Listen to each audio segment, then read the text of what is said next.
Good afternoon, everybody. Tom Dermody, Mayor of the City of LaPorte, here for another AMA, Ask Me Anything. Sorry for the little delay, but we're outdoors due to social distancing. And we are here today at the LaPorte Water Department, and kind of a special, our first retirement show of the year. Sitting next to Todd Taylor, our Superintendent of Water, the Water Doctor, anything that you want to call. Todd has been here 41 years, and he is saying sayonara, leaving July 1st or June 30th. And we thought it just made a lot of sense to let the community know a little bit about the man that has held our water together, clean, and we owe him just a round of gratitude. So Todd, welcome, and great to have you on the show. Thank you, Tom. I'm glad to be here, and I'm not going anywhere after after my career has ended. But because I like the community, I've been a part of the community my whole life. I was fortunate enough to go away to college, and I came back, and so we've been involved here since 1978. I realize now when I look at those trees, they weren't very big when I started. They weren't that big. 41 years later, you can put your arms around them then. It's big. And so tell us, we're going to talk a little bit about yourself. Tell us where we are and what happens here. Well, LaPorte, we're on the site of the city's first water plant, built in 1870. We started pumping water in When you first started? Yeah, when I started in 1871. Initially the city took the water out of Lily Lake. Through time, they knew they needed to go a notch higher in quality. With lakes, you have water that gets pretty darn warm in the summertime, and so you get all the biological activity, and so you have to worry about waterborne bacteria. So they started to develop groundwater supply in 1899, and today even though we're on the shore of the lake, all of our water comes from wells that are located around the area. And essentially we have 2 filtration plants that take the water from those wells and take the iron and the manganese out, which are the nuisance constituents that will kind of stain your fixtures. And then we make sure of its bacteriological safety by sampling water all around the community all month long, and then of course routine testing, thousands of tests every year to make sure that the water's safe. So what is the process? So everybody that gets clean water at home, I'm going to do a little technical. Are we good? We're still good here. So people that get clean, fresh water in their home, what is the process that allows them to get that, all of us to get that? One of the things we're lucky about here in LaPorte and northern Indiana is water supply. Of course, Lake Michigan is a big part of the supply scheme just over the divide here, but when you get to the side of the summit here, we have to get it out of the lakes or the ground, and we have really a tremendous a water resource left behind because of the glaciers.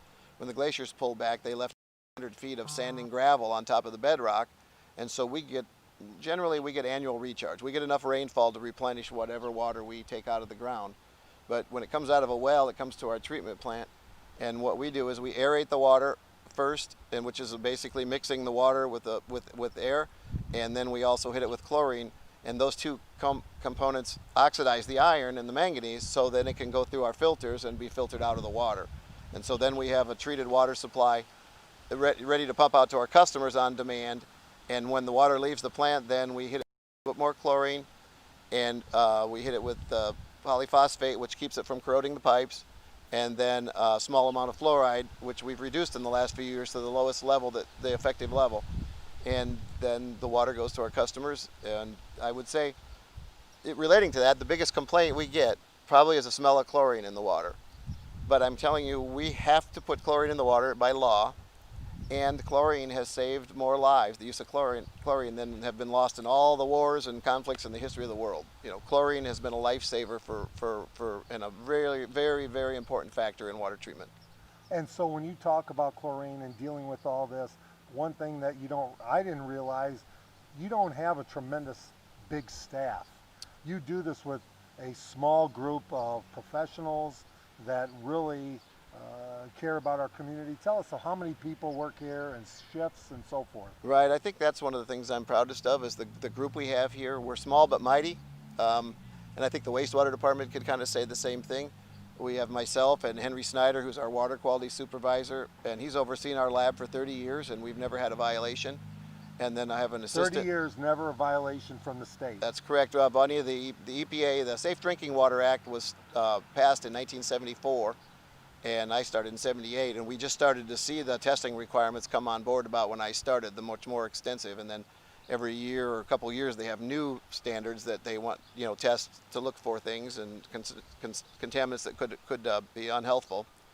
And so in that whole time period, we've never had a violation of any standard or any routine reporting or any of that, and we owe a lot of thanks to Henry for that, because he's just been dedicated to that job. And then he oversees our treatment plant staff. So we have two 6 million gallon per day filtration plants, and those are operated by 4 individuals, and one of them is operated remotely from this location. And then we have a distribution supervisor and 6 people under him that take care of the entire water system physically. So that's 145 miles of pipe, over 1,000 fire hydrants, a couple thousand valves.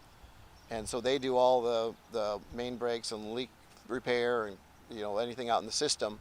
And then we have had 4 people on our meter department. We're down to 3 now because of the smart meter project. We don't need as much staff, and so we've gotten a little leaner there. And Government so that's is leaning out when we don't need to be a bunch of extras. We just feel like we'd rather have a really skilled, well compensated staff. Then it's not just a bunch of bodies. They're guys that all of our staff members in our distribution group are certified distribution operators, and then we have 4 certified for water treatment. And you also mentioned fire hydrant, and I'd like to know who's in charge of painting those. We are, and we normally have that. We're ready for a repainting program. So get ready. You never know what the new mayor's going to do, what color he might push on it. Todd is open to all different colors because he's leaving. So keep your ideas and thoughts of what we want our hydrants to look like for our fire department, right? Yes, sir.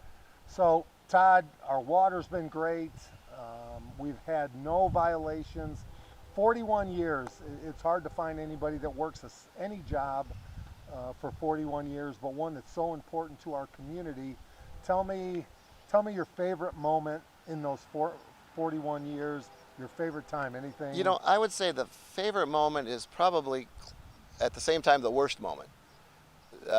We had a leak that was a really challenging. We were in a sense kind of worried we were going to drain the water system. It was a pretty big leak. It was uncontrolled. We couldn't isolate it. And we have, as I said, a really well qualified staff, guys, and we just kept, okay, what do we do next? What do we do next? And we ended up having a company come in the middle, as we were dealing with it during the day, couldn't get it under control. We had a company come in the middle of the night. We installed a couple of valves. We started digging, got ready. We put a couple of valves in live, which we have the technology to do ourselves now. And about in the morning, the guys had already been at work for about 26 hours. And the next morning when we got those valves closed and that water stopped, I think that was because nobody complained. Nobody said, I got to go home and have dinner. I have to go do this. Everybody just kept plugging, and I think they ended up working for 32 straight hours that day. But people didn't even know it. So. And how many mayors have you worked for? I've been privileged to work for 10 mayors. 10 mayors. Your funniest moment working? Do you have one? Yeah, I'm probably can't say that one. Keep it G-rated. Well, that one's 2. I'm not sure. Okay, we'll leave that in. I'll tell Tom those, and then he can decide. I'll hear those in the locker room, and then we'll decide. Yeah, that's right. So Todd, what are you going to miss the most after 41 years? Oh, I think it's definitely the people I've worked with, but also, not just here at the water department, the city team. We've had a lot of good people working for the city over the years, and then the customers, because while we get complaints from them, and when I talk about complaints, we do get rusty water complaints here, and there are reasons, and we work really hard to pin down why. But the customers have been wonderful. I mean, they pay their bill every month. They're the ones that pay us, so I always remind our staff and thank you for paying your bill. Yes, thank you. I remind our staff that's where their paycheck comes from. And the funniest moment, I guess I'll go back to it, that's PG rated, was we had a customer call us about a water problem. And he was on the phone, and we had a truck pull in, and the guy walked in the door when he was still on the phone with us, because we just happened to have a truck about 400 feet away when the call came. We radioed them, and they pulled in, and he was still on the phone. So it was kind of maybe serendipitous that we had somebody so close, but he was pretty impressed. Well, you've been everywhere, and we're fortunate because we don't want to take water for granted. You saw what happened in Flint, Michigan. and we've been fortunate to have clean water, safe water for our families, our residents, our children, and our future. So it's hard to believe all that you've accomplished to make sure that that's gone without, Right. without notice, because things are working so well. When we had when the Flint thing had happened, we the supervisors and I went to the state conference, and I had kind of assigned them different sessions to go to, so we cover the different. Uh-oh. The railroad's very kind to us sometimes. Yes. I had assigned them to different sessions to try to cover different topics. We'll be right Yeah, with you. we'll be right with you. The trains. Go ahead We're working in on between that. the horn. We're working on that. But I go into the room for the Flint presentation, and all my guys were in there, and because they all wanted to hear the story, because they didn't want to be a part of something like that. So Well, we're fortunate to have your team. Do we have questions? No questions right now. So what I'm going to do is mention a couple things that we have working in LaPorte. I appreciate your kindness here during the train. Fireworks ordinance. We've had a lot of calls and frustrations about individuals letting off fireworks. Reminder, fireworks do not begin to being allowed to be discharged until June 28th through July 3rd from 5 to 11, July 4th, 10 a.m. to midnight, and July 5th to July 9th from 5 to 11 p.m. Our police department are issuing fines to anyone they catch violating these dates and times, and I believe it's a $300 fine.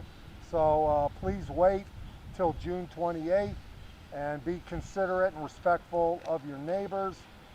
I also want to remind people we've had calls about youngsters jumping off the county bridge on Waverly into the water.